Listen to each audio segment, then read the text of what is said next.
Ігор Калинець. Дитинство.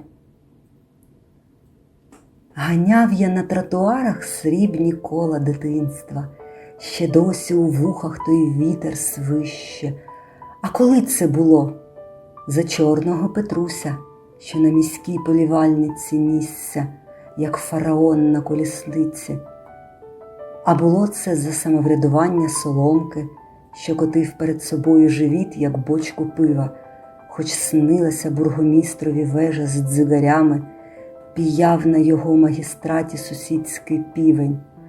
А було це тоді, коли на горі Стінці під Великдень з'явилися монастиря частоколи, і дзвін затонули у річці Дзвінці, вдосвіта бамкав, аж поки до нього на дно не пішли мої срібні кола.